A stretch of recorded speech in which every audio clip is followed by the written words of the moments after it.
నటి శ్రీరెడ్డిపై తూర్పుగోదావరి జిల్లా పోలీసులు కేసు నమోదు చేశారు. ఏపీ సీఎం చంద్రబాబు ఆయన కుటుంబ సభ్యులపై సోషల్ మీడియాలో అసభ్యకరంగా వీడియోలు పోస్టు చేశారని ఫిర్యాదు అందడంతో ఈ కేసు నమోదైంది. మోరంపూడికి చెందిన టీడీపీ రాష్ట్ర మహిళా కార్యదర్శి మజ్జి పద్మావతి రాజమహేంద్రవరం గ్రామీణంలోని బొమ్మూరు పోలీస్ స్టేషన్ లో నిన్న ఫిర్యాదు చేశారు. చంద్రబాబు ఆయన కుటుంబ సభ్యులతో పాటు ఉప ముఖ్యమంత్రి పవన్ కళ్యాణ్, హోంమంత్రి వంగలపూడి అనిత గౌరవానికి భంగం కలిగేలా కూడా వీడియోలు పెట్టారంటూ ఆ ఫిర్యాదులో పేర్కొన్నారు. మరోవైపు అనంతపురం నగరానికి చెందిన తెలుగు మహిళా రాష్ట్ర అధికార ప్రతినిధి సంగా తేజస్విని బుధవారం 4వ పట్టణ పోలీస్ స్టేషన్లో సీఐ సాయినాథ్ కు శ్రీరెడ్డిపై ఫిర్యాదు చేశారు. విశాఖపట్నంలోని కంచరపాలెం పోలీస్ స్టేషన్లోనూ ఇంకొక ఫిర్యాదు నమోదైంది. మీ పర్సనల్ గా మీ కుటుంబ సభ్యులను తిట్టడం,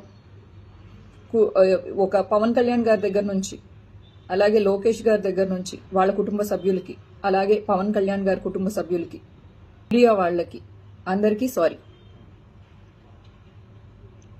మీరు కొట్టిన లాస్ట్కి చెప్పించుకునేది సారీ కోసమే కదా, అదేదో ముందే చెప్తే అయిపోతుంది కదా.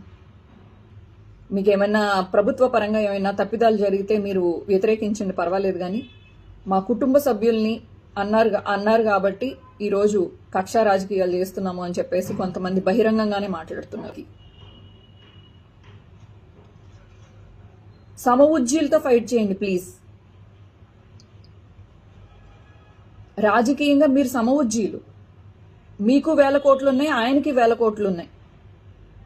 ఒకసారి అబ్జర్వ్ చేయండి. నేను కేవలం జగనన్న మీద అభిమానంతో భారతమ్మ గారు మీ రేణు దేశాయ్ గారిని మీ ఫ్యాన్స్ హెరాస్మెంట్ చేశారని పబ్లిక్ గా ఆవిడ చెప్పింది. ఆవిడ మీకు గుర్తు లేదా? అల్లు అర్జున్ గారు ఎన్ని రకాలుగా మేము ఒక హీరో అయ్యుండి ఇలా చేయడం